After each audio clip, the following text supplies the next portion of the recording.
Por décadas, o esporte foi visto pelo mercado financeiro como um poço de paixão, dívidas e amadorismo. Uma classe de ativo que a Faria Lima fez questão de ignorar. Mas e se eu te dissesse que isso mudou? E que existe um grupo de investidores que não só descobriu como destravar esse valor, mas já administra quase R$1 bilhão nesse setor? Hoje, iremos entrar na cozinha dessa operação. Vamos mostrar como o esporte no Brasil deixou de ser apenas entretenimento e está se transformando em uma classe de investimentos de verdade, com excelente potencial de retorno e estruturas cada vez mais sofisticadas. E quem vai nos guiar nessa jornada é Pedro Oliveira, sócio fundador da Outfield, uma das gestoras pioneiras no Brasil, focadas em investir exclusivamente em operações ligadas ao esporte. Prepare-se, pois você vai descobrir por que o esporte e o futebol brasileiro podem ser a próxima fronteira do mercado financeiro e como essa temática esquecida pode se tornar um dos centros das atenções da Faria Lima. Mas deixa eu falar uma coisa aqui antes. Tem fundo que performa mal e capta bem. E tem fundo que performa bem e não capta nada. A diferença? Narrativa, posicionamento, estratégia de distribuição. Na Outliers Advisory, ajudamos você a parar de competir só por performance e começar a construir vantagem competitiva de verdade. Porque só os números não falam sozinhos e o mercado não premia só quem é bom, mas quem é bom e claro. Quer entender como ajudamos gestoras a crescerem de forma estratégica? Nossos contatos estão na descrição ou basta procurar por Outliers Advisory nas redes sociais.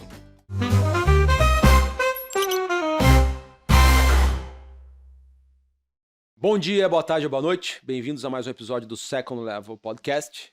Temos aqui hoje um papo que vai ser bem diferente e muito legal. Espero que vocês curtam.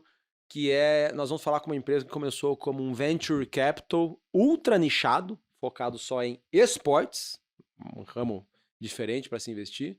E ao longo do tempo foi evoluindo para se tornar ali um ecossistema de investimentos no mundo de esportes ou no mundo ligado a esportes, tá? E o meu convidado é o Pedro Oliveira, sócio fundador da Outfield Capital. Pedro, obrigado por topar fazer esse papo aqui com a gente. Não, obrigado, Samuel. É um prazer estar aqui com você, né? Dentro da família de podcasts aqui do Market Makers, né? A gente tem a parceria com o Thiago aí no Sports Market Makers. Então agora desse lado da mesa aqui para falar sobre a nossa trajetória, o momento do mercado, que está muito, né? Muito aquecido, bem interessante, com muita coisa acontecendo. Pois é, para quem acompanha o pessoal do Market Makers, o Pedro ele é host de um dos programas aqui do grupo, que é o Sports Market Makers, e tentando linkar esse mundo de esportes a investimentos, e pô, tem dado uma audiência super, super bacana. Uhum. E parabéns aí pelo sucesso do podcast. Boa, mérito todo do Thiago, a gente só ajuda aí a roda a girar. Tá sendo modesto. Mas Pedro, deixa eu começar aqui. Muita gente não te conhece ainda, apesar de vocês terem um podcast que tá bombando. Uhum. Me fala um pouco, do teu histórico e de como que esse teu histórico e a tua experiência profissional acabou culminando ali na fundação da Outfield. E aí depois o que a Outfield faz, o que a Outfield não faz. Fala um pouco do teu histórico, por favor. Eu e o Lucas De Paula, né, meu sócio fundador aí nessa empreitada, a gente começou a Outfield no final de 2016, então aí estamos há 9 anos no mercado, né? Como você falou aí na abertura, a gente é um pouco diferente de um negócio mais tradicional, porque a gente é um player setorial, né? Então a gente só trabalha com esporte e situações conectadas ao esporte, então entretenimento, né? Mídia, tecnologia, mas sempre olhando para o ambiente esportivo como ponto de partida. A gente tem um background de fora do esporte, então a gente sempre fala que a gente não teve padrinho, não tinha pai, tio, gato, Ninguém papagaio foi esportista que trabalhava no mercado ou que tivesse passado pelo mercado esportivo. A gente era apaixonados pelo esporte, a gente se conhece há muito tempo, jogamos futebol junto na infância, na adolescência. E aí, depois do colégio, eu fiz 2 graduações, fiz propaganda e marketing, direito, né? De certa forma nada a ver com o que eu faço hoje, muito a ver com o que eu faço hoje. O Lucas também fez publicidade, e aí depois a gente foi para caminhos diferentes. Eu fui fazer M&A e planejamento estratégico, o Lucas foi para consultoria de estratégia. E aí na virada de 2015 de 14 para 15, a gente mudou os dois para os Estados Unidos. Ele para fazer um mestrado em empreendedorismo lá em Berkeley, e eu fui fazer 2 mestrados em Columbia, lá em Nova York, e um Master in Sports Management, né? Então mestrado em gestão esportiva, e um LLM em Sports Law, né? Em direito esportivo. Que legal. E naquela época, meu plano A era, né, trabalhar no esporte americano, né? Eu sempre olhei e olho, né? A gente não esconde de ninguém que a Outfield bebe da fonte do mercado americano para conseguir implementar o que a gente implementa aqui. E o esporte americano ele faz 3 coisas que a gente ainda não faz aqui, algumas a gente já até tá tateando aí, né? Mas ele trabalha o esporte como entretenimento, o esporte como negócio e esporte como ferramenta de impacto social e inclusão, que no Brasil a gente não consegue fazer nenhuma das 3 bem, estamos evoluindo. E por isso que naquele momento, quando eu mudei para os Estados Unidos, estudei em Colômbia, meu plano A era trabalhar no esporte lá. Logo que eu cheguei lá, vendo como a indústria funciona, como a salsicha é feita lá, como a turma fala, me deu estalo, putz, a gente tem que criar alguma coisa voltada para o mercado esportivo no Brasil, porque não tem absolutamente nada disso que a gente está vendo aqui nos Estados Unidos lá. Falando com o Lucas, a gente chegou numa ideia de começar por onde a gente tinha alguma fortaleza, que era consultoria, estratégia, M&A. E aí a gente resolveu fundar a Outfield com esse nome lá atrás para dar essa lógica, né, essa ótica de que a gente ia tentar mudar a indústria de fora para dentro, então trabalhar fora do campo de jogo, olhar esporte como um todo. E a gente começou ali, né, no final de 16, e de 2016 até 2020 a gente aprofundou muito a nossa atuação como prestadores de serviço, né? E aí a ideia original, a gente até brincava na época que a gente queria ser a McKinsey do esporte para facilitar o posicionamento. E se hoje, né, o mato é alto na indústria esportiva, 9 anos atrás ele era alto vezes 100. A gente teve muita mudança positiva nesses últimos 9 anos. E então a gente começou ali com um viés de querer fazer planejamento estratégico, querer fazer M&A, querer fazer, né, tudo que envolvia a consultoria de gestão pura. Mas no mercado incipiente, na prática, a gente fez um pouco do que apareceu.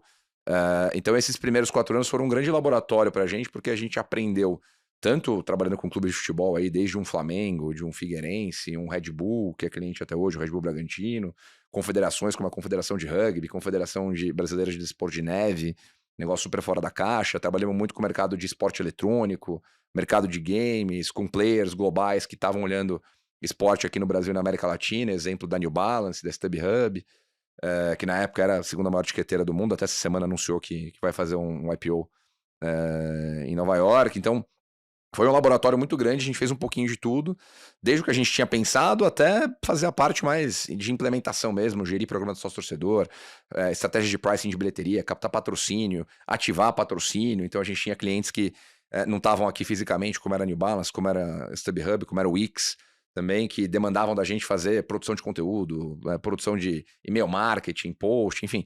Então a gente foi fazendo um pouco de tudo, laboratório incrível, esses primeiros 4 anos para a gente mapear as oportunidades, os problemas da indústria. De novo, bebendo da fonte do mercado americano, a gente sempre teve a pretensão de investir de alguma maneira, né? E trazendo aqui para o second level, né? Para o tema do second level, que é investimento. A gente sempre quis investir de alguma forma na indústria, mas não sabia muito bem como. Lá na virada de 18 para 19, a gente começou a fazer alguns experimentos em que a gente abria a mão de FII de consultoria para ter equity em clientes, né, em projetos de clientes. Fomos testando ali qual era o nosso papel, enquanto a gente tirava o chapéu de consultor para botar o chapéu de acionista, de investidor. Até que na virada de 19 para 20, a gente decidiu criar um primeiro veículo, a Outfield Capital 1, para investir em tecnologias que resolvessem dores que a gente tinha mapeado dentro da indústria. Então, qual foi a premissa? Né? A gente, trabalhando com o clube de futebol, por exemplo, aprendeu, né, com o clube e com a StubHub como etiqueteira, a gente aprendeu que não tinha uma solução de sócio-torcedor para gestão de programa de sócio-torcedor nativa que integrasse de forma simples e adequada com a bilheteria. E aí fomos procurar soluções que existiam no mercado, encontramos a Tomorrow Sports, que foi a empresa que a gente acabou decidindo investir, que era uma solução nativa para gestão de programas de sócio-torcedor, que funciona como um grande integrador olhando para a jornada de consumo do fã. Então ela integra o sócio-torcedor com a bilheteria, com o e-commerce, com a loja própria, né, com todo o ecossistema do clube. Então, identificamos uma tecnologia, 2 empreendedores muito legais que resolviam uma dor que a gente tinha como consultor mapeado dentro do mercado. Fizemos esse primeiro investimento, depois fizemos outros 4 investimentos dentro desse primeiro veículo da Outfield Capital 1. A gente levantou na época, a gente fala veículo porque a gente levantou 6 milhões de reais, então no jargão do mercado é um grande club deal, com 5 ativos ali dentro. Fizemos esses investimentos entre meados de 20 e final de 21. E aí no meio do caminho tem um grande divisor de águas para a gente, que foi a aprovação da lei da SAF, há exatos 4 anos, né, em agosto de 2021, que de certa forma ela foi um rompimento de paradigma, porque como todos os setores da economia acabam tendo em algum momento um marco regulatório relevante ou um conjunto de marcos regulatórios que cria o apetite no investidor institucional, a lei da SAF também trouxe essa possibilidade para um mercado historicamente marginalizado, né, no futebol, Com no muita esporte. sacanagem. Com muito pouco profissional, muito informal, com corrupção, né? Então ela provocou um interesse aqui na Faria Lima, no investidor institucional brasileiro e global, na classe de ativo futebol aqui no Brasil. E o futebol, como maior plataforma de entretenimento do Brasil e do mundo, ele puxa a reboque todas as outras modalidades. Então naquela época, como a gente tinha se posicionado como o primeiro veículo de investimento dedicado a esportes no Brasil, várias casas aqui da Faria Lima começaram a perguntar pra gente, pô, legal, né, que vocês fazem venture capital para esporte, mas, pô, o que eu faço? Eu compro um clube? Eu faço dívida para um clube? Eu reestruturo o passivo de um clube?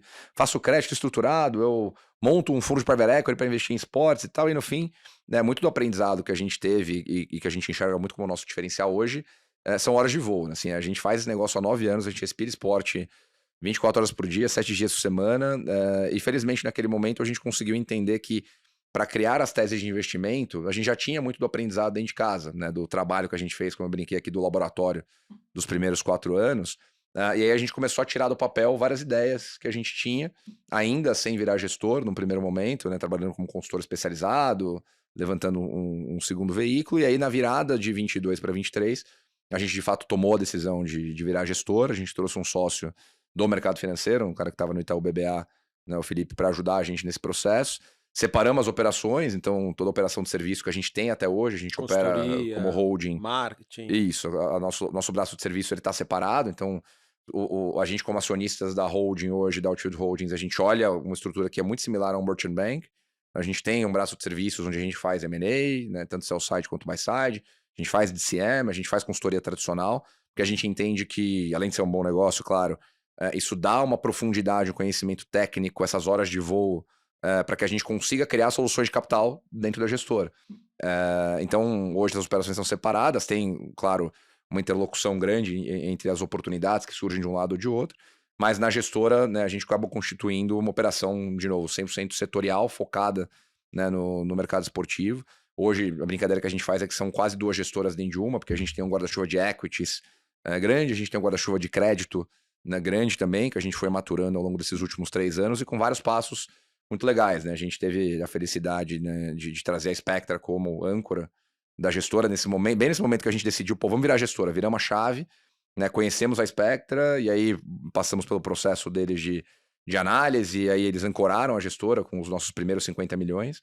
E aí, derivado disso, a gente foi constituindo outros veículos, tanto em equity quanto em crédito, chegando até hoje aí, né? A gente tem hoje aproximadamente 900 milhões de reais sob gestão entre equity e crédito e uma porção de coisas legais acontecendo. Porra, baita história.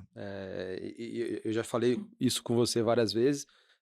Nós aqui da Outliers, a gente se inspira muito no modelo de vocês, que também nosso começo, né, é consultoria, mas a gente está expandindo para atuar no ecossistema de gestoras de uma maneira mais ampla. E é o que vocês acabaram fazendo. Então, temos aprendizados que a gente pega de vocês aí por já estarem 7 anos na nossa frente, a gente está com 2 anos e meio.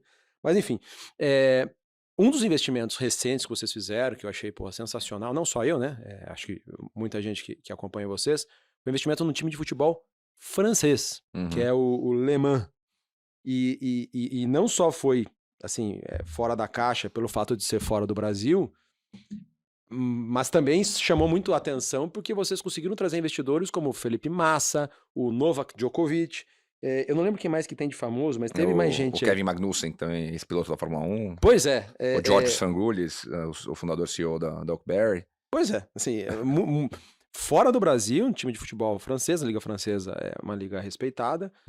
Conta um pouco pra gente, assim, como que vocês foram parar na França com investimentos e como que vocês conseguiram trazer, porra, investidores globalmente renomados. Antes de chegar no Le Mans, é legal dar 2 passos para trás, porque tem um pouco do fundamento da tese, né? De por que a gente foi para lá. Primeiro que, a partir do momento que a gente decide ser um merchant bank focado em esporte e ter uma asset dedicada tanto a equity quanto a crédito, a nossa pretensão tem que ser global, né? De novo, a gente é um player setorial, o esporte no Brasil é um mercado legal, vem crescendo, mas o esporte global ele vem passando pelo mesmo movimento de crescimento aquecido, atraindo a atenção do capital institucional. Então a gente sempre fala um pouco do fundamento por trás da tese, porque não somos só nós aqui no Brasil que estamos fazendo isso. Você pega o mercado americano, né, de investimento institucional em esporte, cresceu pra caramba, o mercado europeu, o mercado asiático, em todas as estratégias, né? Então um outro ponto que a gente sempre fala é que nos Estados Unidos, pelo fato do mercado ser muito mais maduro, lá você já tem, né, players dedicados a cada estratégia, né? Você tem players que são especialistas no private equity no esporte, que é o exemplo da Arctus, da Redbird, você tem especialistas em venture capital do esporte, que é Sapphire, que é Elysian Park, Você tem o Private Credit do esporte, que é um pouco o que a Ares faz, tem uma divisão focada nisso, a Sixth Street tem uma divisão focada nisso, tem o cara do Distress do esporte, e a gente tem o desafio de fazer tudo isso aqui. A partir do momento que a gente faz tudo isso aqui, o segundo desafio é fazer isso também em nível global e capturar muito desse crescimento da classe de ativo em nível global. Então, a partir do momento que a gente começou a fazer alguns investimentos fora, né? A gente fez um primeiro investimento na Religion of Sports, né, na Ross, que é uma produtora de conteúdo americana, que foi cofundada também por algumas celebridades, dentre elas o Tom Brady, que foi a primeira investida do nosso segundo fundo Early Stage, lá em 2023. A gente botou um primeiro pé fora como alocador, como investidor. A gente fez, na sequência, ali, comecinho de 24, um investimento também num negócio super fora da curva, que é uma liga de paddle, né? Paddle, uma modalidade de raquete, para quem não conhece, é quase que um tênis misturado com squash, porque você tem, né, a quadra dentro de um cercado com vidro, e uma modalidade parecida com tênis, mas que vem crescendo muito no mundo todo. Então, foi um segundo investimento que a gente fez fora. E aí, quando a gente começou a investir em clube de futebol, a gente fez... e essa, né, voltando no tempo aí, quando a lei da SAF foi aprovada, como eu falei, a gente estava com um fluxo resiliente e aquecido de projetos, mas a partir do momento que a gente vira a chave e fala, pô, vamos ser gestor. Então faz sentido a gente estar no equity de clube de futebol também para capturar valor e conseguir, como eu brinquei aqui antes, trocar o chapéu de consultor, botar o chapéu de acionista e ajudar a agregar valor, fazer o negócio crescer. A gente fez um primeiro movimento no Maringá Futebol Clube, que na época que a gente investiu, ainda vinha, né, da segunda divisão do Campeonato Paranaense para chegar na primeira divisão do Paranaense, para depois classificar para uma Série D, que é a quarta divisão nacional, depois subir para a Série C. E a gente fez esse primeiro investimento minoritário lá em 2022 e veio acompanhando o crescimento do clube até recentemente. Depois, derivado do Maringá, a gente conheceu o pessoal da Tricorp, que estava próximo da aquisição do Curitiba na época, né, próximo de concluir a aquisição. Participamos da reta final do processo ali e acabamos entendendo que o deal era super interessante por uma série de fatores. Criamos um veículo minoritário, entramos junto com a Tricorp, né, no investimento que foi... A compra foi concluída em outubro de 23, se eu não me engano.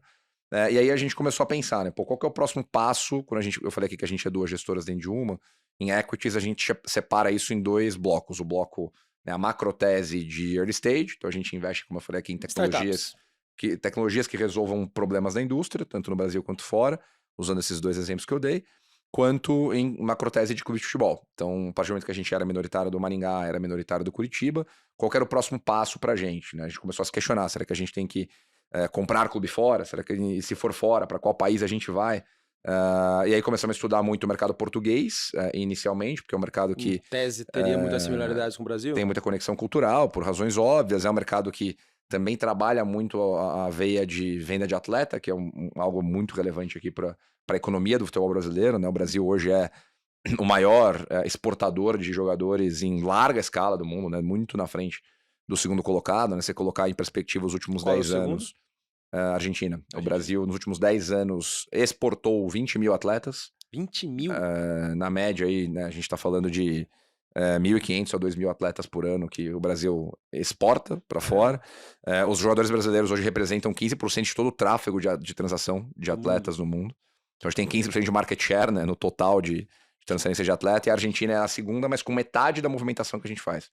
Então a Argentina, nos últimos 10 anos, desses 20 mil que o Brasil fez, a Argentina fez 9 mil. E aí depois vem um terceiro país, que é a França, né? Então a gente foi olhar Portugal, e Portugal, né, é interessante pela ótica de mercado de transferência de atleta, mas o mercado de consumo é muito pequeno, né? Um país com 8 milhões de habitantes, menor que a cidade de São Paulo. Então a gente, entendendo esse fator de Portugal ser pequeno e a França ser muito relevante na formação de atleta, fomos estudar a França. E aí a gente se deparou com uma realidade muito positiva do mercado francês, porque, primeiro que hoje é de longe também, né, depois do Brasil, aí, o segundo mercado que mais forma bons jogadores, olha, nível de formação muito, muito destacado que a França conseguiu fazer nos últimos 30 anos. Claro que eles têm um benefício da miscigenação da imigração, né, derivada da imigração da população da África para a França. Então hoje você pega o subúrbio expandido de Paris, né, uma área de 200 quilômetros em torno de Paris, que foi o que a gente acabou estabelecendo como regra para procurar clubes na França. É uma área que forma todos os principais jogadores da seleção francesa e da liga francesa. Então, para a gente, né, foi esse processo de, primeiro vamos entender como vamos investir fora, olhamos Portugal, não encaixou, olhamos França, fez sentido, E aí a gente restringiu para essa área de 200 quilômetros em torno de Paris. Começamos a estudar alguns clubes ali na região e encontramos o Le Mans.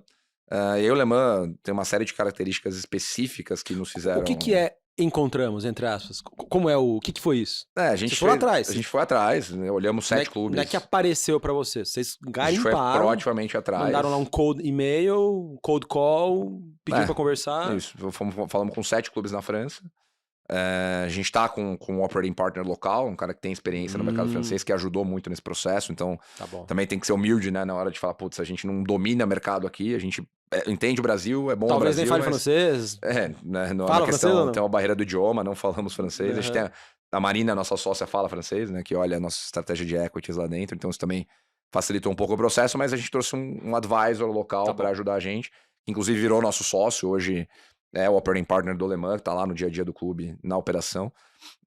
E aí, chegamos no Le Mans, né, quando eu falo encontramos, é que a gente, de fato, viu uma oportunidade muito única lá. Primeiro porque ele permite que, geograficamente, a gente esteja posicionado nessa região, né, do subúrbio expandido de Paris, para capturar e atrair talentos. Le Mans fica a quantos quilômetros de Paris? Tá a 150 quilômetros de Paris. Então é um trajeto fácil de carro, de trem também, né, 40 minutos de trem de Paris, além da posição geográfica, era um ativo que estava diferente de tudo que você vê, né, de 80% do que você vê no futebol brasileiro, espanhol, português, até inglês, né, um ativo saneado, então assim, zero dívida. Não era um clube problemático, dinheiro em caixa, estressado. Ótima gestão. O clube ele foi adquirido pelo então proprietário Thierry Gomes em 2016, na 6ª divisão. 6ª divisão? Ele veio trazendo o clube de volta até a 2ª divisão, agora, né, acabou de conquistar o acesso. E fez um movimento de venda, né, pra gente. Porque queria monetizar o investimento. Também, mas também porque ele entendeu na conjuntura ele entende, né, que na conjuntura do esporte global hoje, como eu tô falando aqui da entrada do capital institucional e de um novo momento pro esporte global, ele precisava de mais musculatura para conseguir continuar crescendo, né? Meio que pensando que na 2ª divisão ele talvez sozinho ele estivesse perto do teto dele, com mais ajuda, mais braço, mais recurso, mais dinheiro, tem a possibilidade de continuar crescendo o projeto. A gente se deu super bem com ele, é um ótimo gestor e tem um relacionamento incrível com a cidade. É o CEO do clube. Ele continua como presidente e CEO do clube, né, junto com a gente. E junto com a Emeric, que é esse operating partner local. Então, a segunda razão foi o ativo, o case Le Mans, né, como clube de futebol.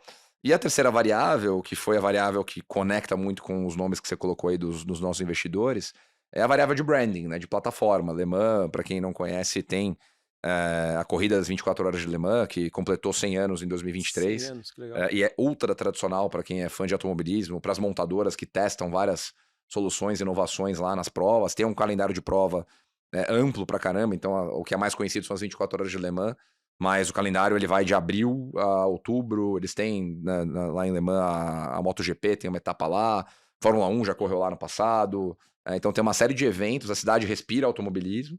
E tem uma conexão muito, até física, entre o clube de futebol e o automobilismo lá, porque o nosso estádio, o nosso centro de treinamento ficam dentro do autódromo. Porra, que legal. Então tá tudo meio que no mesmo lugar, a cidade tem 300 mil habitantes, tem uma economia interessante, bastante industrial, empresas importantes na região. Então a gente viu essa plataforma de branding como algo super importante para a gente trabalhar e alavancar o clube, não só em nível nacional, mas em nível global. E aí, no meio do processo, né, enquanto a gente estava finalizando a compra, a gente conheceu o Georgios, né, fundador da Oakberry, o Georgios Fangrudes, que é assim, fã de automobilismo, patrocina a equipe de Fórmula 1, é piloto nas horas vagas, né? Mostramos a tese para ele, ele gostou pra caramba, na perspectiva de investidor, entendeu, né? Esse tripé que eu tô descrevendo aqui para vocês.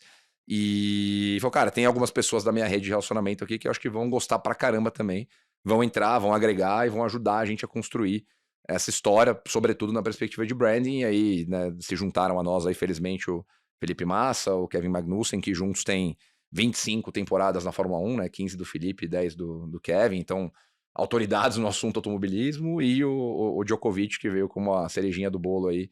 Um cara apaixonado por futebol, que nunca tinha investido em futebol. Então, primeira vez que ele investe. E então, a gente tá super entusiasmado. A gente fechou a transação agora em julho e já estamos implementando todas as práticas ali, né? Processos, atuando muito próximo do Thierry e do Aymeric lá no dia a dia, então animados aí com as perspectivas para os próximos anos no Le Mans também. Pô, sensacional. O cheque que vocês fizeram foi no total de quanto, mais ou menos? A gente não é até público. por um pedido do Thierry, não é público, Tá mas bom. um investimento relevante aí, considerando o que é investido hoje no futebol brasileiro. E vocês investiram através de um veículo específico para isso, ou vocês pegaram um pedaço dos fundos que vocês já têm para colocar? Ou foi o Não, ambos? a gente levantou um veículo específico Tá bom. dedicado ao alemão pela especificidade da tese, né? Essa informação não foi pública? Do tamanho do Do veículo? tamanho do veículo, não. A gente não, até por questões da legislação contrato e francesa tal. lá, a Tá gente optou por não divulgar. Mas é um veículo apartado, né? A gente tem uma estrutura local aqui, então constituímos um FIP aqui no Brasil, uma estrutura na Europa, né? Que é a estrutura offshore, e as duas coisas conversam, então investimento, a gente comprou, né? Com uma compra do ativo para a gente conseguir trabalhar aí nos próximos anos na perspectiva de private equity mesmo. Pô, sensacional. Pô, muito legal. Além das teses nas empresas, né, no equity das empresas, como sócios, vocês estão com diversas teses no mundo do crédito ligado Uhum. aqui ao ecossistema de esporte, de maneira direta ou indireta. Fala um pouco de quais são essas principais teses, dá alguns Claro. exemplos pra gente. Hoje a gente trabalha, né, eu falei aqui das macroteses de equity, né, de early stage de clube de futebol. Olhando para crédito, a gente também tem duas macroteses. A gente pensa em estender bastante isso, mas hoje a gente tem o lado de antecipação de recebível e o lado de ativos estressados. Antecipação de recebível foi muito derivado dos aprendizados que a gente teve trabalhando como consultor dentro de clube, né? Então isso desde 2016, você via ali realidade de fluxo de caixa caótico, pouco acesso a crédito no mercado, e aí é o problema do ovo e da galinha, né? Eu sou mal gerido, não tenho dados organizados, estruturados, não tenho uma gestão profissional, eu não tenho relacionamento com o mercado financeiro, né? Tão simples quanto isso. E da mesma forma que a gente viu, usando o exemplo que a gente sempre usa, né, do mercado agro, né, o agronegócio no Brasil, conforme ele foi se formalizando, se estruturando, organizando o processo, ele começou a ter acesso a crédito, acesso ao mercado financeiro, criação de novos produtos, né, que não existiam. E a analogia que a gente faz pro futebol é a mesma, né? Conforme o futebol, nos últimos 10 anos, sobretudo de 2021 para cá, começa a se estruturar mais, começa a se organizar, atrair interesse de investidores institucional, tem mais gestão, mais governança, mais processo, ele vai se tornando mais elegível a acessar outros bolsos, né? Sejam bancos, sejam ofertas públicas. Então a nossa tese ali é que, olhando para uma lógica de P&L, né, de um DRE, de um clube de futebol, primeiro que a gente entende isso, né, de forma muito detalhada, a gente faz isso, respira isso há quase 10 anos. Segundo que a gente está dentro de vários desses clubes, como consultor, como advisor, temos um relacionamento com, felizmente aí hoje, dos 40 clubes de Série A, Série B, e boa parte dos clubes de Série C e Série D, a gente tem um relacionamento bom com todos eles, seja por ter trabalhado, seja por ter conversado sobre o investimento em algum momento e conhecer os gestores. Então, em antecipação de recebível, a nossa tese ela é tão simples quanto a gente conseguir avaliar melhor o risco de crédito do ativo, pelo fato da gente conhecer futebol muito bem, e a gente olhar um pool diversificado de garantias. Então, os clubes têm acesso a crédito, né? Claro que tem, de forma mais desestruturada, como eu estou falando, mas eles, em grande medida, usam sempre o mesmo recebível, que é o recebível do contrato de TV, né? Que é o contrato da Globo, né? Dá um Historicamente exemplo da aí Globo, prático. que agora é muito pulverizado, né? Então, o que o clube normalmente fazia era: pô, eu quero antecipar o meu contrato de televisão de 2026. Então ele batia lá num banco, né, num banco tradicional, A aí Globo paga, sei lá, a Globo vai me 10 milhões de pagar reais pro 10 milhões de clube reais por ano que ano. vem, eu quero receber 8 agora. Perfeito. Trocando em miúdos, mais ou menos isso. Então, historicamente, os clubes se acostumaram a fazer essa transação, ainda muito informal. O que a gente está fazendo agora é institucionalizar mais esse processo. Então, a gente criou, hoje a gente tem 2 fundos, né? O FIDIC Futebol, que é um fundo genérico, né? Então ele trabalha, generalista, né? Ele trabalha com diferentes garantias, olhando para diferentes clubes. É um fundo que foi ancorado pela Itaú Asset, então a gente levantou uma estrutura de 100 milhões, né, com um investimento grande da Itaú Asset ali dentro, para a gente fazer operações de tickets mais baixo, que vão ali de 10 a 15 milhões, muito com essa premissa de ajudar o clube a organizar o fluxo de caixa caótico dele e ter mais estabilidade.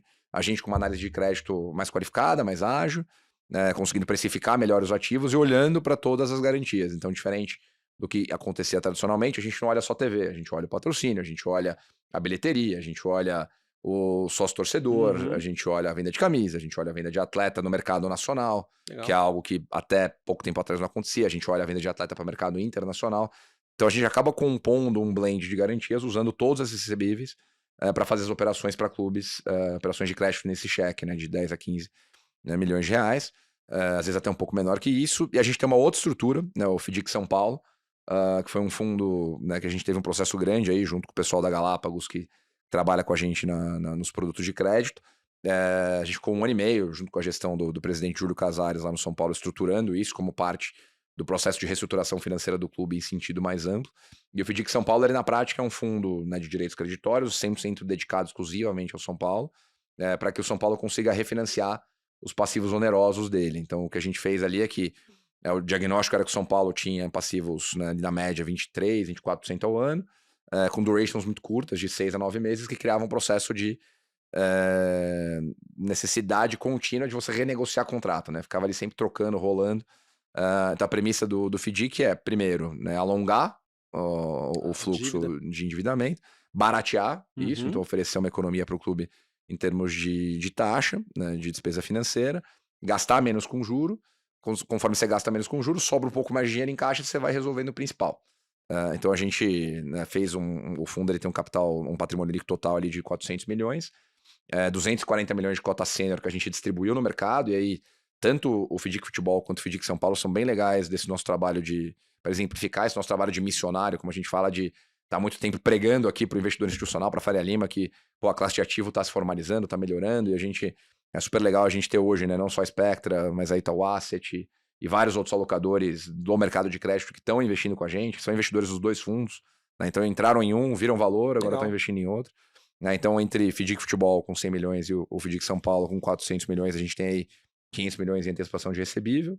E, paralelamente a isso, a gente faz também a parte de ativos estressados. Então, hoje a gente tem um fundo, 50 milhões de reais, um FDIC também, que compra um legal claim do mundo do futebol. Então, na prática, né, o tipo de ativo que a gente compra é uma dívida que jogadores, clubes e empresários jogadores têm contra outros clubes.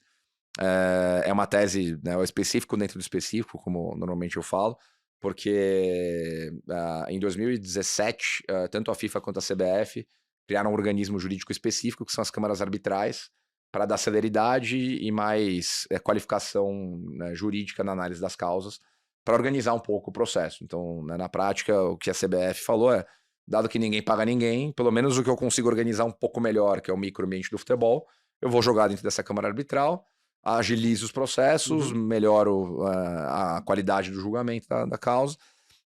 E essa é a dívida que, quando o cara não pagar, eu, como CBF, consigo impor algum tipo de sanção esportiva nele. Então, se ele não pagar, para quem acompanha mais futebol aí, é a dívida que ele toma o transfer ban, que ele tem, né? Ele fica proibido de comprar e vender jogador. Tá. Que pro clube é a morte, né? O core business do cara tá em registrar novos jogadores e ter essa movimentação, como eu falei aqui, que o Brasil é o clube que mais, é o país que mais exporta, e também tem importado bastante, então isso trava muito o negócio do clube, né, tem uma progressão de penas ali, vamos colocar dessa forma, né? Se o cara não paga, a primeira pena que ele tem é retenção de premiação, são receitas relevantes, segundo é o transfer ban, e terceiro é a perda de ponto na tabela, podendo até chegar, em último caso, não tem precedente ainda, a ser desfiliado, a não poder disputar mais competições. Acabou o clube. Acabou o clube. Em tese, então, o que a gente aprendeu, e aí, de novo, a sinergia dos nossos dois lados é legal nessa hora. Estando dentro de clube, quando batia alguma notificação lá de que, essa câmara era a CNRD, a Câmara Nacional de Resolução de Disputas da CBF. Quando chega uma notificação da CNRD, o dinheiro aparece, o cara paga. Não tem discussão, ele pode tentar renegociar ali um pouco o fluxo, mas paga. Então o nosso fundo ele tem uma tese muito parecida com um precatório. A gente compra isso com deságio e fica contra o clube no polo ativo ali, substituindo o credor anterior. Aguardando ali, né, seguindo o fluxo de pagamento, e caso o clube não pague, a gente tem essa forma de enforce, né, de cobrá-lo baseado na sanção esportiva. Porra, bacana. Pô, muito legal. Vocês, no que vocês podem e no que vocês não podem investir? Eu não sei se existe isso, e eu já queria casar essa pergunta com empresas de apostas, por exemplo. Estão nesse mundo de esportes, não estão? Como que vocês olham? A gente olha, né, olhando mercado, né, tudo que é esporte e ecossistema esportivo. Então, eu falei aqui no começo, né, tudo que são soluções de tecnologia, de mídia, de entretenimento, que tem alguma relação com o mercado esportivo no Brasil e no mundo. Hoje a gente olha, então a gente é muito extensivo no número de oportunidades que a gente olha, tanto no equity quanto no crédito. Né? Tu falei sobre essa tese de ativos estressados. Né? A Câmara na CBF hoje ela regula só conflitos entre partes nacionais. Agora a gente está olhando a Câmara da FIFA, que é a Câmara que regula conflitos entre partes estrangeiras. Caramba. Crédito, a gente está olhando também algumas estruturas fora do Brasil. Em equity, já falei um pouco mais aqui, mas em linhas gerais, tudo que diz respeito a esporte, entretenimento, mídia e tecnologia, né, nesse diagrama de Venn aí, né, na interlocução ou interconexão entre essas coisas, a gente acaba olhando. A empresa de aposta é uma ótima pergunta, porque a gente tem até... a gente tem várias conversas com os LPs aí a respeito desse assunto, né, principalmente nos últimos 2 anos, com explosão do investimento das empresas de aposta no Brasil, né, só no futebol brasileiro. Foram, né, se a gente pegar 24 e 25, o que foi injetado na forma de patrocínio, a gente está falando de R$1,5 bilhão, então... De quanto no total? Qual que é o percentual? Representa 30% do total de patrocínio. 30% dos patrocínios são das empresas de aposta. Então... que era Então, mais. e não dá pra você fechar o olho para isso, né? Está acontecendo. 30%. Lado positivo, como eu falei aqui no começo dos marcos regulatórios, é que agora está regulado, pelo menos. Então, nossa expectativa é que sobrem as empresas organizadas, estruturadas, né? E que contribuam para o setor. Mas fato é que a gente, como investidor, hoje a gente não olha, né, para empresas de aposta diretamente falando. O que a gente olha são tecnologias acessórias a empresas de aposta que possam estar na cadeia de valor no mercado de apostas. Exemplo? Exemplo, né, tecnologias white label para empresas de aposta, ou um negócio que a gente está olhando aqui, sistemas operacionais. Então, um negócio que a gente está olhando que é bem legal é base de dados. Então, é uma empresa que tem a maior base de dados global de uma modalidade esportiva específica, né, e ela qualifica muito tanto a sua decisão, a sua tomada de decisão como apostador, porque você paga o subscription mensal para acessar essa plataforma, você tem acesso a todos os dados daquela modalidade, então você consegue estudar mais e, em tese, apostar melhor. E do outro lado, ela também fornece esses dados para as casas de aposta conseguirem especificar melhor as odds delas. Então, é um negócio que tá correlacionado com o universo de apostas e né, de novo, na minha opinião, não dá pra gente fechar o olho para isso. No mundo inteiro o negócio existe. É um mercado relevante já nos Estados Unidos, na Europa. Inglaterra. Então a gente tem que ter, claro, um mercado regulado, e pra gente faz sentido investir no que é o ancillary, né, no que é acessório à cadeia de empresas de aposta, mas não diretamente nelas. Entendi. Porra, sensacional. Cara, antes de eu conhecer aqui, né, o caso da Outfield, que eu não conheço outra empresa que não vou nem dizer que seja concorrente, mas que seja para ali de vocês. Tem alguma outra ou não? O nosso modelo de negócio, Pois não. é. Mas assim, antes de ouvir o case de vocês, eu conheço, e muita gente conhece aí, inúmeras histórias de pessoas famosas que se aventuraram a investir em esportes, empresários, muita gente no mercado financeiro que quebraram a cara, assim, perderam dinheiro. O que aconteceu com essas pessoas, esses investidores, que deu errado e que vocês têm condição e capacidade para fazer diferente e ganhar dinheiro de fato, dar certo? Sim. Cara, eu acho que primeiro, né, a gente conhece algumas dessas pessoas e já conversou bastante com elas e, né, não tenho a menor pretensão de achar que eu sou mais inteligente que alguém. Pelo contrário, são pessoas muito capazes e super bem-sucedidas no que fazem, né? Até já contei essa história uma vez, né? A gente foi fazer um evento num dos alocadores nossos, né, que tem investido nas operações de crédito com a gente. E no final do evento, um dos sócios lá levantou a mão e falou: putz, lá em 2000, quando teve aquela onda de investimento no futebol e tal, a casa em que eu trabalhava investiu num desses deals de clube e levou fumo, né? Assim, levou um ferro completo, perdemos dinheiro, foi horroroso. O que você acha que está diferente agora, né? E eu acho que o que está diferente, respondendo a sua pergunta, é que hoje a gente tem um arcabouço regulatório mais pronto, a gente tem uma indústria maior, a gente tem, e querendo ou não, né, o smartphone, a indústria, a imprensa, a cobertura também ajuda nisso, né? O próprio Sports Market Makers é parte desse processo, né, da gente trazer conhecimento técnico e contar as boas histórias, porque o que é bom tem que ser enaltecido, né? No Sports Market Makers o pessoal, a audiência fica brava com a gente, que a gente fala muito do Flamengo, e do Palmeiras, e do Red Bull, e do Bahia, né, que são os principais cases em termos de gestão e governança hoje do mercado, e tem que ser enaltecidos mesmo. Então eu coloco muito dessas duas variáveis. Acho que o mercado não estava pronto ainda, era um mercado ainda informal, ainda com pouco processo, ainda com pouca gestão, pouca governança. E aí de 2016 para cá, a gente teve vários marcos regulatórios que juntos tornaram o ambiente mais seguro. Então a gente tem não só a lei da SAF em 2021 ou a regulamentação das apostas em 2024, mas antes disso a gente tem a lei do mandante em 2020, que foi a faísca que permitiu que a gente começasse a discussão de formação de liga brasileira de clubes. Antes disso, a gente teve 2018, 2017 e 2018, né, o programa de refinanciamento das dívidas fiscais dos clubes, o Profut, né, Profut 1, Profut 2. Então, quando você adiciona lá, né, 2017, Profut 1, 18, Profut 2, 20, lei do mandante, 21, lei da SAF, 24, regulamentação de aposta, a gente tem 5 marcos regulatórios que hoje criam um arcabouço jurídico muito mais preparado para que a gente tome os riscos que a gente toma. Então, acho que talvez lá, né, na década de 90, nos anos 2000, com certeza não existia esse contexto jurídico regulatório mais pronto, e acho que a disseminação das informações, do conhecimento técnico sobre o que é feito fora, eu falei aqui muito do mercado americano, do futebol europeu, ajuda a gente a absorver boas práticas e ter bons exemplos para trabalhar aqui. Acho que naquela época a gente tinha menos isso. Boa. Bom, falando de regulatório, acho que muita gente ouve falar das SAFs, mas pouca gente conhece o que são de fato. Tirando os seus espectadores lá do Sports Market Makers. Explica pra gente um pouco o que são as SAFs e minha pergunta aqui elas são a salvação para o futebol brasileiro ou são soluções específicas para poucos clubes? Um ponto que a gente sempre estressa também na Outfield é que a solução para o futebol brasileiro, para o esporte brasileiro, é gestão. Ponto. Aí daí a gente vai vai desdobrar, né? Eu acho que a distinção entre as coisas, por que a gente fala em gestão? Porque a SAF ela é um modelo societário, né? Então você tem que separar também o que é modelo societário de modelo de gestão. A gestão pode ser boa, pode ser ruim. Pode ter uma SAF que dê muito ruim. Exato. E aí, do outro lado, você tem o modelo societário. Então, no futebol brasileiro hoje, né, você tem a possibilidade de ser uma SAF, você tem a possibilidade de ser uma limitada, ser uma SA normal, de ser A imensa maioria é uma o quê? associação. A grande maioria ainda são associações, né? Então hoje a gente tem filiadas... E sem fins lucrativos? Sem fins lucrativos. Sem fins lucrativos. Então hoje você tem filiadas à CBF aí quase 700 clubes. Né? Dentre esses 700 clubes, a gente chegou recentemente a 120 SAFs. 120 então, a já? gente está aí com aproximadamente 20% dos clubes operando no Brasil. Caramba. Como SAFs. E aí, por que, na minha opinião, a SAF é uma ferramenta super importante para a qualificação da gestão e para o crescimento do mercado? Porque ela traz todo o aspecto de alinhamento de incentivo e foco. Né? O que eu quero dizer com isso?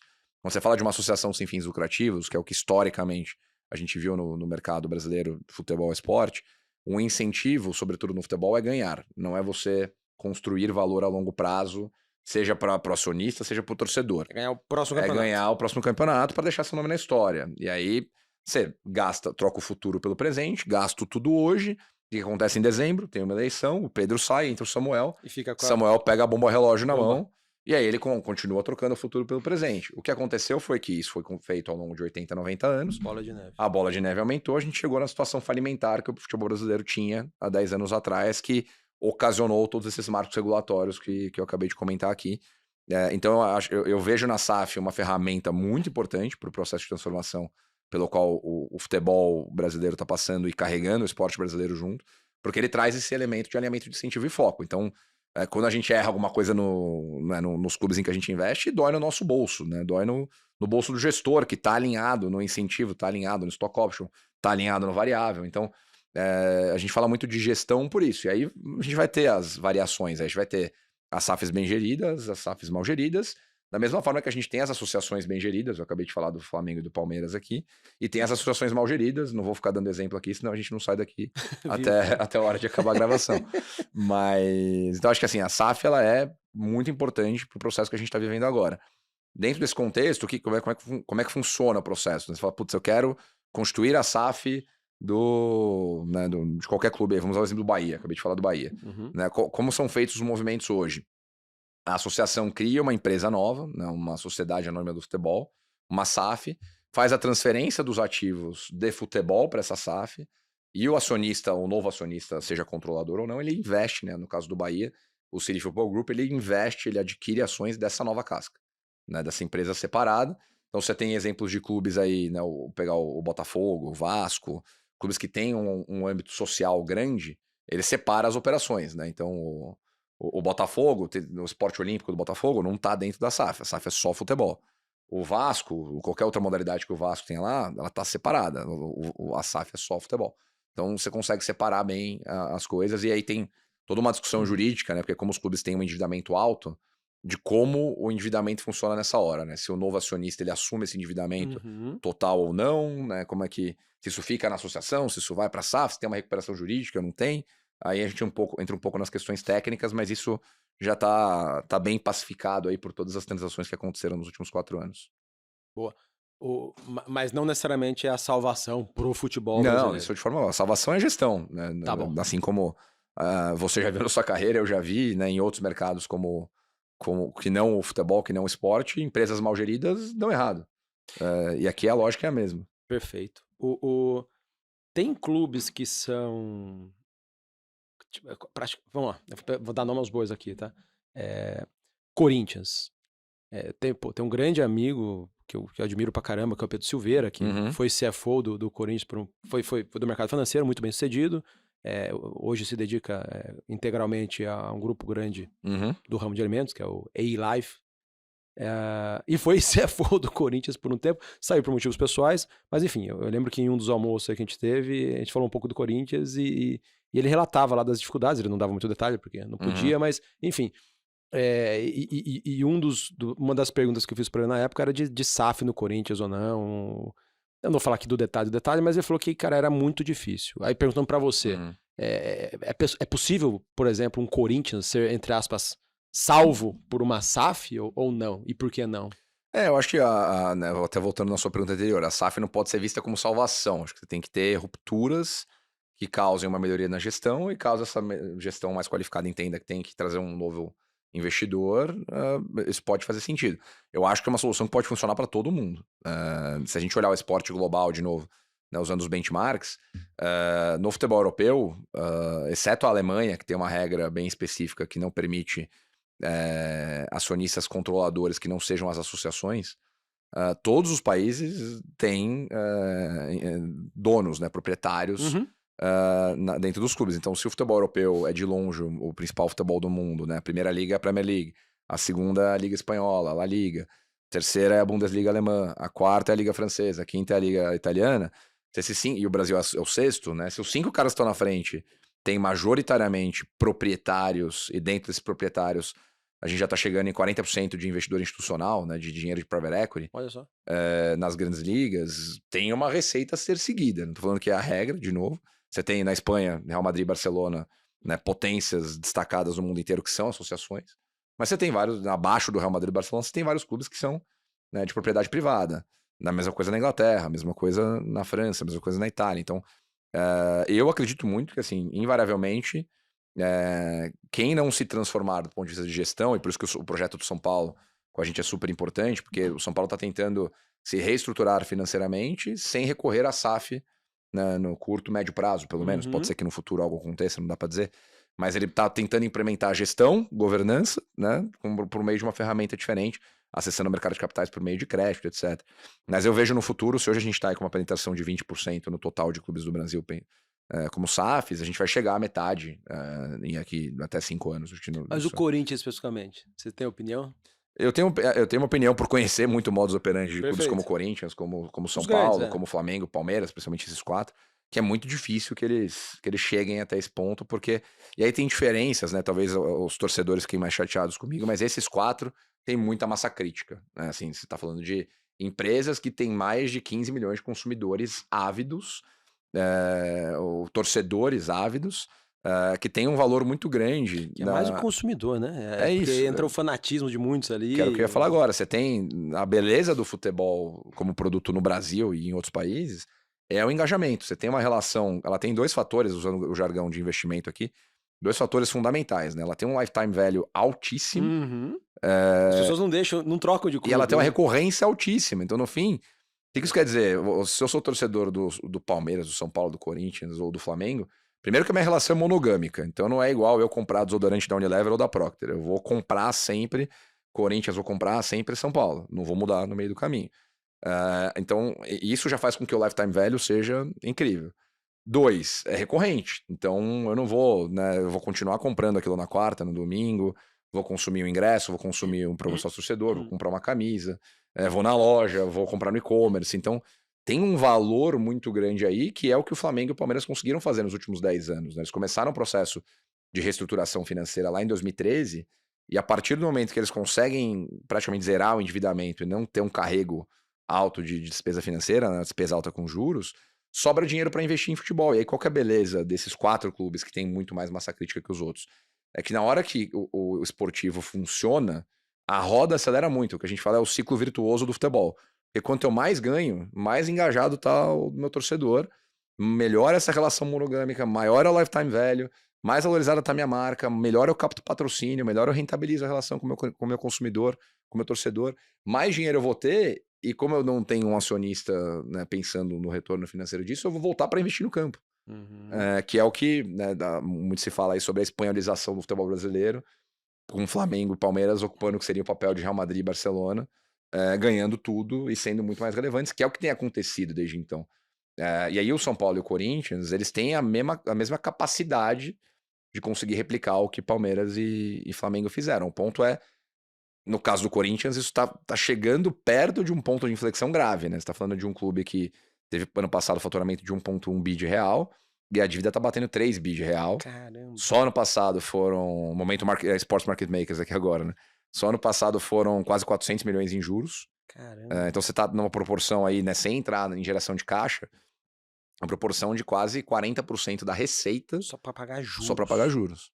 Caramba. Então a situação de viabilidade financeira do Corinthians já é muito grave.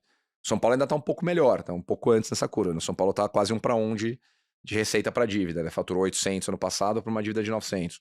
Então ainda tem um caminho talvez um pouco menos complexo, mas no fim acho que esses 4 têm essa dificuldade porque com gestão, com trabalhos bem feitos, eles são 4 máquinas de negócio incríveis. De novo, eu peguei um exemplo aqui, mas para entender melhor a dinâmica, o caso do Corinthians aqui, né? Se fosse uma empresa tradicional, quebrou, fecha o CNPJ, acabou. Em tese, eu não vou falar uma coisa ignorante aqui. É inquebrável um Corinthians da vida? Pô, no limite, se ele falar assim, pessoal, não consigo pagar juros, o que acontece? Os bancos vão tomar default. Mas o clube não vai acabar. Ou não? Essa é uma ótima ponderação, que foi muito discutida na época da lei, e foi por isso, no meu entendimento, que a lei trouxe alguns regimes de recuperação judicial, né? A própria recuperação judicial, mas outros regimes mais inerentes ao mundo do futebol, como o regime centralizado de execução. Já pensou o Itaú, o Bradesco, o Santander tomarem o Corinthians? Seria curioso, não sei se seria bom, mas... Então, no fim, eu acho que, claro, tem esse elemento, né, sociocultural, né, de você ter 15, 20, 30 milhões de torcedores, isso tem que ser avaliado, claro, mas acho que não pode entrar na esteira do too big to fail também, né, assim, não é que vai ter bailout, vai ter bailout, vai ter bailout e faz o que quer. Mas a lei já trouxe algumas previsões jurídicas. Então você tem um caminho de uma recuperação judicial, você tem um caminho de um regime centralizado de execução, ou até de uma recuperação extrajudicial. Alguns clubes têm ido por esse caminho. Então, no nosso caso, lá no Curitiba, no momento que a Tricorp faz a aquisição do Curitiba, a associação já tinha montado uma recuperação judicial. Então a gente traz essa recuperação judicial para dentro da negociação, e aí é obrigação nossa, enquanto acionistas, pagar os credores. Entendi. Então tem caminhos para você fazer, né? Tem algumas receitas aí que já foram usadas, como esse exemplo do Curitiba que eu dei agora, e no caso do Corinthians, ainda tem alternativas. O ponto é, você vai ficando com caixa mais escasso, dívida mais alta, até que ponto alguém ainda se interessaria pelo negócio se você for olhar para o investidor institucional. Eu acho que ele é super atrativo, e acho que ainda tem caminhos ali, mas o tempo está correndo, né? Interessante. Fica a ideia de produto para vocês, montar um veículo para investir só no Corinthians. Imagina a quantidade de cotistas que vocês não vão conseguir, hein? Tem até um projeto da torcida que é bem legal, né? O Safiel, Sim. que eles estão pensando numa lógica dos torcedores serem os acionistas. Porra, são quantos torcedores? 30 milhões? 30 milhões. Pô, se 1% dos torcedores resolver investir tickets pequenos... Sim. Que aí você entra em toda, né? Vão investir para quê, né? Perfeito. Vai ter retorno, não vai ter retorno. Mas, enfim, é uma discussão super interessante. Deixa eu te falar, vocês foram 3 investimentos em clubes de futebol? Maringá, Coritiba e Le Mans. Cara, como que vocês fazem o valuation de um time de futebol? Pergunta número 1. E como saber o momento de saída, né? Qual que é o preço de saída? Sim. Acho que primeiro, não só pelo fato da gente investir, né? Mas a gente tem o nosso time de advisory M&A que faz isso, né, no dia a dia lá também.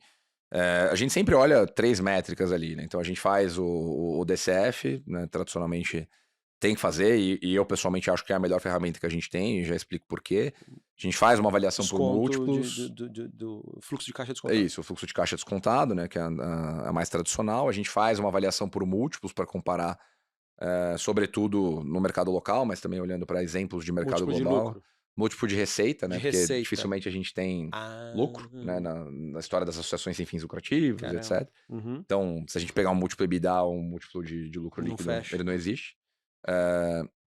Então, a gente faz um múltiplo de receita e compara aí com o que a gente tem de transações no Brasil e no mundo para entender mais ou menos onde isso para, e a avaliação patrimonial, que na prática é uma soma das partes, né? Então, você pega clubes, Jogadores, estádio. o valor dos contratos dos atletas, o valor do estádio, o valor do centro de treinamento, o valor da marca, soma tudo isso, vê quanto dá. Perfeito. Normalmente a gente faz os três para, né, até fazer análise de sensibilidade Comparar. e ver o que né, acaba sendo discrepante.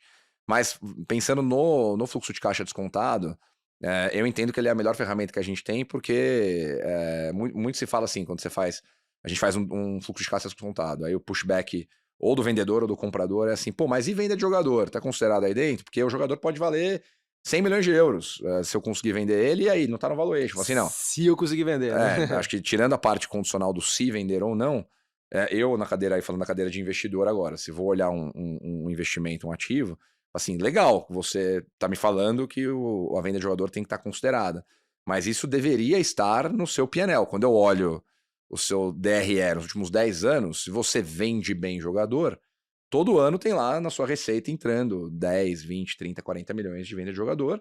Então, na hora que eu for projetar isso para frente, eu vou Isso vai ser considerar seu histórico. E na hora que eu trouxer isso de volta ao valor presente, tá dentro do valuation. Então, e aí a mesma coisa vale para o valor da marca e para o tamanho da torcida.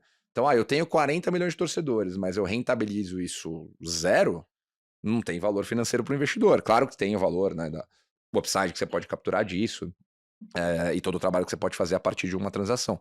Mas o valor da marca, assim como a venda de atleta, deveria aparecer dentro do seu P&L. Então, putz, eu tenho 30 milhões de torcedores, tenho uma marca valorizada, é o exemplo que eu acabei de dar agora do Flamengo e do Palmeiras. Eu deveria conseguir rentabilizar a relação com o meu torcedor de uma maneira melhor. Eu deveria conseguir captar patrocínio melhor, porque minha marca é legal.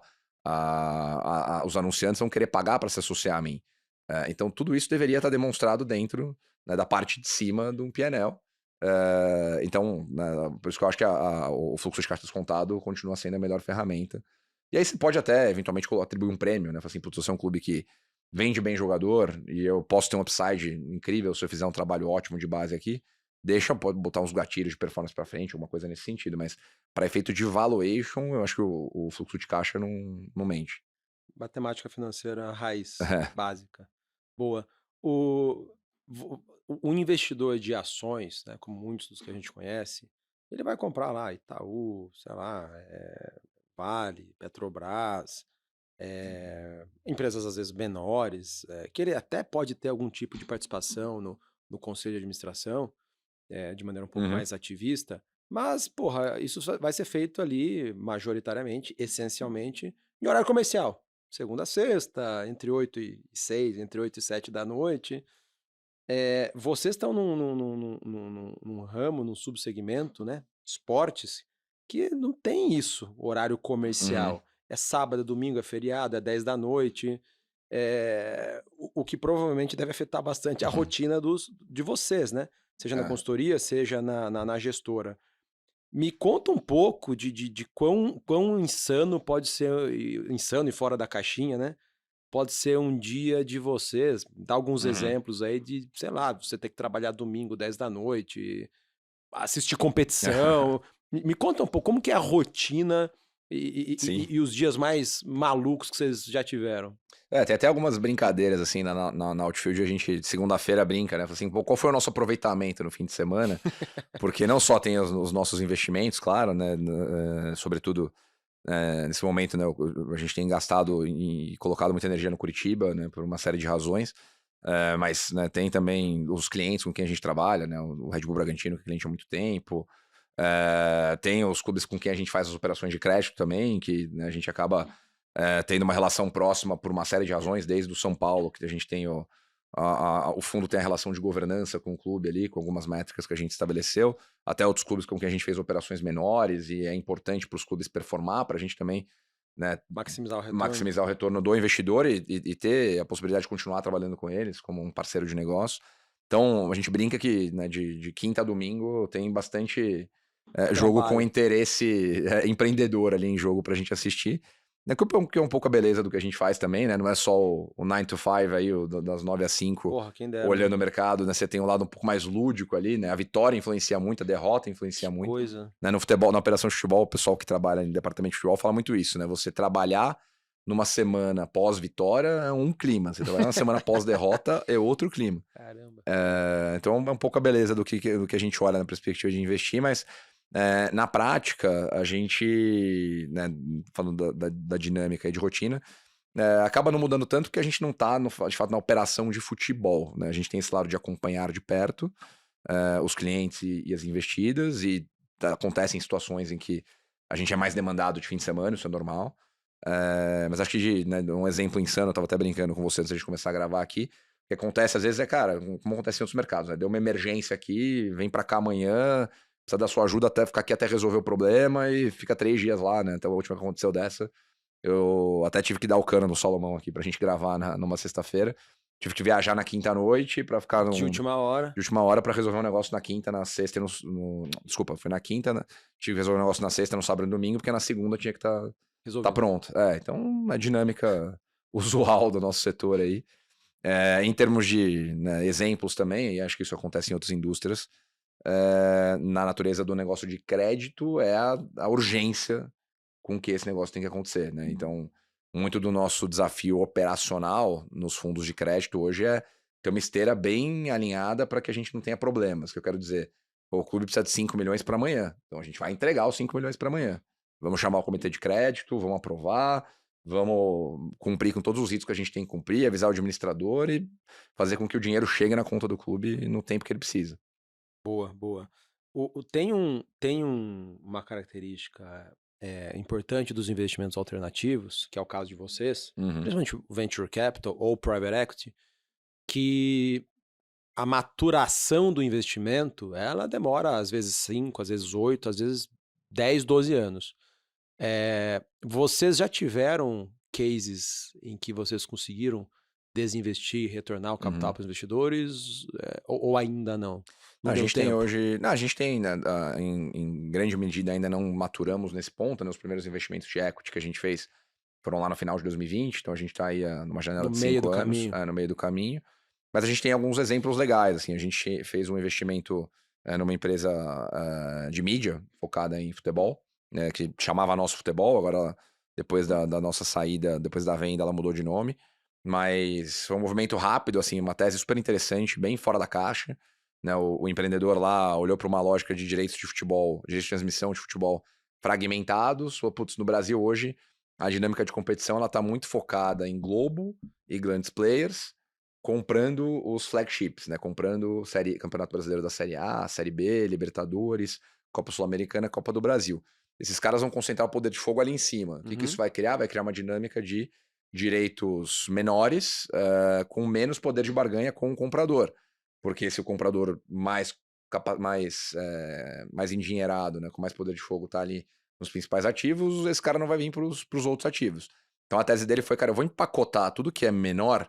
Então, tudo que é campeonato estadual, a Copa do Nordeste, campeonato japonês, campeonato alemão, campeonato português, campeonato mexicano. Vou fazer um produtão de futebol, partindo da premissa que muito do conteúdo ao vivo que ainda é assistido na televisão hoje é futebol. Então, vou criar um canal, os anunciantes vão invariavelmente vir, porque o pessoal assiste futebol no Brasil.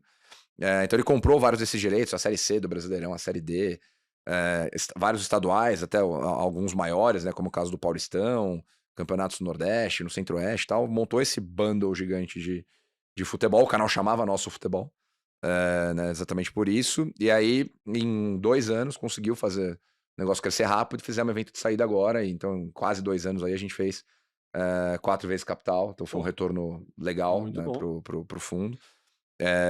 E aí tem alguns exemplos, né, de ativos que a gente vem marcando para cima, com rodadas subsequentes, né, que vem tracionando super bem. Um exemplo legal aí também é a BPass, que é o software de biometria facial que está fazendo acesso em praticamente todos os grandes estádios do Brasil, né? Então, para quem está assistindo Que a gente muda aí... alguma coisa desse acesso facial em prédios corporativos ou a mesma coisa? Ele tem alguns detalhes específicos ali. Primeiro que o fundador otimizou a solução para resolver o nosso problema enquanto torcedores na hora de entrar no estádio. Então, o problema do gargalo da fila, né? Que ele é feito manada. Todo mundo quer entrar 10, 15 minutos antes. e aí a fila fica longa. E aí a diferença da solução dele é que com o QR Code, você consegue fazer entre 7 e 8 acessos numa catraca no minuto. Por minuto. Com a solução facial, você faz 25 acessos numa catraca no minuto. Caramba. Então ele Porra, por que os otimizou. prédios corporativos não usam isso? Ele otimizou a plataforma para isso, justamente para resolver essa dor e tornar a fila mais conveniente Caramba. para o torcedor. Paralelamente a isso, ele tem uma API, né, uma tecnologia que integra muito bem com qualquer outra. Então, o que isso quer dizer? Ele conseguiu integrar a base de dados dele com o Ministério da Justiça. Então, hoje, em qualquer estádio que você vai, em que ele presta o serviço, então aqui o Allianz Parque é o principal exemplo, que foi o primeiro grande estádio com o qual a BPAS trabalhou, ele consegue dizer, né, a partir do momento que ele fecha a bilheteria, quais são os CPFs que estão foragidos da justiça, que têm antecedente criminal, estão banidos do estádio. Então você começa a qualificar muito a experiência. E aí, na hora o cara botar o rosto lá, é travado. Pra ele não abre. Tem um código lá, né, junto com a polícia para conseguir organizar isso. Mas uma vez que o cara passa e esse código, né, dá esse flag, ele pode ser preso. Né? A gente tem mais de 200 casos no Allianz Parque de prisão em flagrante na catraca. Então né? não é que bloqueia o cara. Ele é encaminhado para uma contenção e aí a polícia faz a apreensão. Então é um exemplo de inovação super legal. Né? A empresa escalou super rápido, ela tem 2 anos e meio e aumentou o faturamento no primeiro ano, foi 1,5 milhão, depois aumentou 10 vezes, esse ano vai aumentar mais 5 vezes, o negócio tá crescendo rápido pra caramba, já estamos indo pra fora do Brasil e fez rodadas subsequentes, então né, acho que é um exemplo legal de não realizamos, mas o crescimento da empresa foi super relevante. Entendi. Que perguntas vocês se fazem para testar se o investimento tem bastante potencial ou se é só uma hype? Acho que a gente sempre volta para análise mais fundamentalista da coisa, assim, né? Apesar de novo, nosso mercado ter esse elemento do intangível, da emoção, né? Da euforia, a gente tem que voltar nos fundamentos básicos lá. Então, primeiro que a gente divide a nossa tese de investimento, né, nessas 4 estratégias que eu falei, e dentro delas a gente tem alguns critérios. Então, vou dar o exemplo aqui do Venture Capital do Early Stage. A gente olha soluções que tenham relação com 3 temas. Né? Primeiro, fan engagement, que é o exemplo da BPAS que eu dei aqui, que são soluções que têm algum impacto na nossa experiência enquanto consumidores, torcedores de alguma modalidade ou conteúdo esportivo. A gente olha a mídia, então tudo que é produção, distribuição, ferramentas voltadas para conteúdo. E a gente olha wellness, né? Bem-estar, performance, soluções que tenham influência na nossa saúde, na nossa prática esportiva. Então tudo começa com esse frame, né? A gente olha nesse sentido aí tudo que é early stage, então tudo que é pre-seed, seed, até um estágio de Series A. Para clube de futebol, a gente olha, a gente tem um framework bem estabelecido também, então a gente olha muito para a marca, né, para o potencial daquela marca, a cidade é um fator super importante, como eu falei aqui no exemplo de Le Mans, e para Curitiba não deixa de ser verdade. Curitiba também é uma cidade incrível, com muito potencial, e o Curitiba em Curitiba também tem uma relação muito próxima com a cidade, um potencial muito grande. E a gente olha muito para a capacidade de operação de futebol daquele time. O que isso quer dizer? Né? Qual que é a categoria de base, como ela está formada, qual que é o histórico de venda, se a gente tem chance de fazer um projeto muito melhor, investir em infraestrutura. Então, tem um framework para a gente analisar a oportunidade de investimento no clube. E para crédito, né, tem todos os critérios ali. Acho que um ponto legal é que tanto para o São Paulo quanto para o Vidic Futebol, a gente acaba conseguindo fazer um cross grande com o nosso background de consultoria e de research. Então a gente tem um relatório, que é o relatório que a gente faz em parceria com o César Grafietti, que é o relatório Convocados, que é o principal... sensacional, né? Tem o quê? 200 páginas? Esse ano tinha quase 300, é bem denso. Porra, é uma pedrada para quem Sim. Vai analisar, mas ele permite que a gente... Né, o César começou o trabalho há 16 anos, quando ele ainda era analista do Itaú, e nos últimos 4 anos a gente vem trabalhando com ele no relatório. Então a gente tem uma leitura dos financials dos clubes muito detalhada, então isso permitiu que, a partir dessa inteligência, a gente criasse os ratings. Então hoje a gente tem um rating que a gente avalia todos os clubes de Série A e Série B. E a gente aplica a modelagem do rating na hora de avaliar uma operação de crédito e precificar a operação de crédito. Então, chega o clube, né, que tem um rating E, quer dizer que a gente não vai fazer a operação? Não, mas a gente uma só vai taxa e garantia. ter um over collateral, vai ter uma garantia diferente, vai ter uma taxa diferente, o AAA é a mesma coisa. Então, tudo que a gente faz tem muito processo justamente para a gente conseguir escapar da parte da euforia, do engajamento, né, da tomada de decisão mais emocional. Né, como qualquer gestora, a nossa tomada de decisão tem que ser 100% racional, comprovada, validada, e nossos LPs não me deixam mentir, hein? Boa. E o que são 2 princípios que vocês desenvolveram aí, que, porra, são pedras fundamentais para qualquer Uhum. investimento? Acho que o primeiro é que, e está muito relacionado, a gente falou aqui sobre a indústria, né? É que a gente pensa a longo prazo. Então, a gente está num processo de construção do mercado, né? Eu falei aqui que a gente é missionário e tem que ser mesmo, porque o esporte, o futebol como indústria começaram há 10 anos. Eles estão aí há cento e tantos anos, mas como indústria eles começaram agora. Então, são indústrias novas, né, que requerem todo esse, né, boa parte das coisas que a gente faz, ninguém fez ainda no mercado esportivo, no mercado de futebol. Então, tem muito esse aspecto de, né, você ser disruptivo, você ter conforto no desconforto, de você não ter medo de errar, e a gente já errou e vai errar outras vezes, mas tem que aprender com o erro rápido e aprimorar o processo.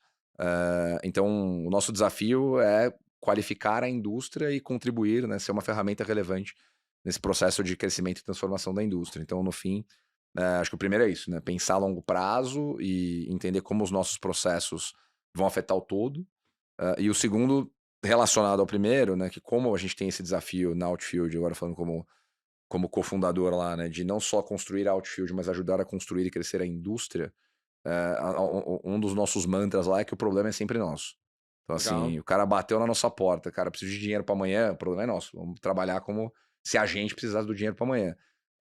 Putz, a investida deu uma dor de barriga lá, deu um problema de caixa, a gente precisa ajudar a resolver até sexta-feira, cara. Vamos ajudar a resolver até sexta-feira. Ou, Boa. pô, o produto precisa de uma inovação aqui, a gente não sabe exatamente como fazer, cara. Vamos botar todo mundo para pensar em qual inovação que a gente pode fazer e resolver isso até o final do mês. Então, pelo fato do mercado ser, como eu falei aqui no começo, ainda mais raso do que outros, o nosso entendimento é que a gente tem que ser um investidor muito mais ativo e contribuir com as investidas no equity ou com os tomadores ali no crédito. Então, esse valor do problema é sempre nosso, ele é muito latente em tudo que a gente faz. Sensacional. Sensacional. É um pouco do que a gente tem de cabeça na Outliers também. Na consultoria para gestoras, a gente tem uma característica de, na maioria dos projetos, arregaçar a manga Sim. e atuar como um PMO ali da gestora, porque a gente quer ver as soluções efetivamente implementadas. Não adianta nada a gente ficar vendendo PowerPoint, que não é o nosso caso, Uhum. e a gestora não implementa, e depois fica aquele gostinho ruim, poxa, nosso investimento no projeto foi ruim. Às vezes a culpa não é nossa, porque eles decidiram não implementar. Então, para a gente mitigar Uhum. um pouco desse risco, a gente acaba implementando com essa cabeça, né? Pô, o problema é nosso, de maneira É. direta ou indireta. Cara, para encerrar aqui, eu queria que você falasse um pouco assim, de um ou dois grandes erros que vocês tiveram Uhum. e os aprendizados na parte de investimentos e os aprendizados com isso. Acho que o primeiro, pensando mais pelo viés de equity, né? Fazer um de equity e um de crédito aqui, dado que a gente é, na prática, duas gestoras dentro de uma. Em equities, acho que sempre fica aquele gostinho amargo das empresas que você viu e não soube avaliar da forma correta, ou naquele momento a empresa não bateu algum dos parâmetros que a gente usa, né, para avaliar investimento. A gente tem um score bem detalhado que a gente faz lá com 12 variáveis diferentes, atribui nota, discute em comitê e tal. E aí tem uma empresa que eu conheci o fundador ainda em 2017 para 2018. A gente estava muito longe de estar onde a gente está agora, né? Se perguntasse se a gente tinha pretensão de ter aí, né, quase 900 milhões de reais sob gestão, eu falaria que não, nem pensaria que seria gestor um dia e tal.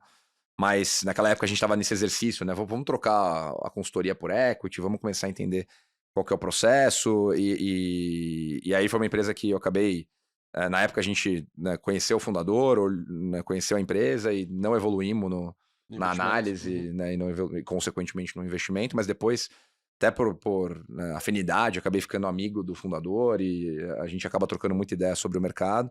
Mas foi uma empresa que, né, decolou e virou líder do mercado dela, não só no Brasil, mas no mundo inteiro, que é a Fúria, que é uma Explica pra gente. empresa muito focada. Ela começou como esporte eletrônico, né, então ainda é o core business da empresa, né, jogando campeonatos aí de Counter-Strike, de League of Legends, né, de todas as modalidades eletrônicas, e no meio do caminho, né, o Jaime Pádua, que é o fundador, trouxe o André Akari, que é o multicampeão de pôquer, como co-CEO para o negócio. O André deu uma outra cara para a Fúria também, junto com o Jaime, muito com essa cabeça de ser, como eles falam, um movimento sociocultural que conecta com o jovem e que dá para o jovem tudo que ele quer consumir.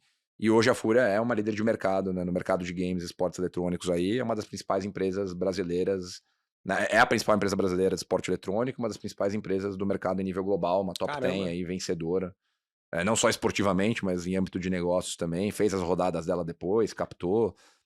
Hoje tem operação não só no Brasil, mas nos Estados Unidos, na Arábia Saudita, na Europa, né? Então estão evoluindo, crescendo super bem. Caramba. E felizmente acabamos ficando amigo, então acompanho de perto aí o crescimento deles, mas na perspectiva de investimento. Mas com uma dor de corno de não ter investido. Exato.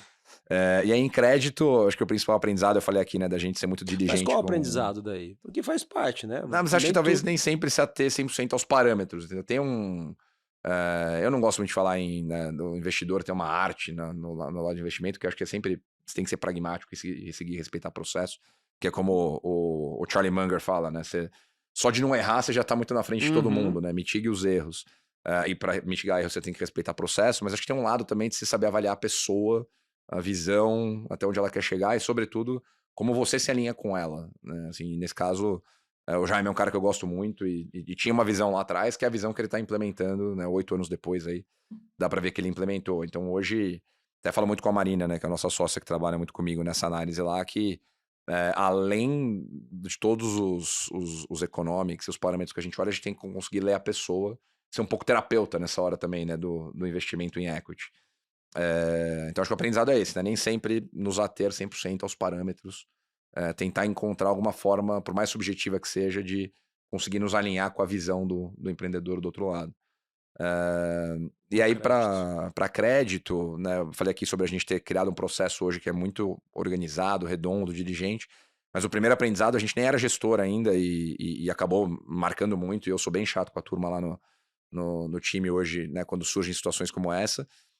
Foi uma situação que um clube procurou a gente, né, para fazer uma operação. Na época a gente ainda quase como um DCM, né, sem ter a gestora constituída, para fazer um club deal. A gente deu um firme, falou, não, a gente tem aqui, vamos fazer, vamos estruturar, fica tranquilo, 60 dias para estruturar, a gente corre atrás do dinheiro, bota de pé, e não conseguimos, né, cumprir com o que a gente tinha dado de compromisso para um cliente, né, falei aqui do problema é sempre nosso.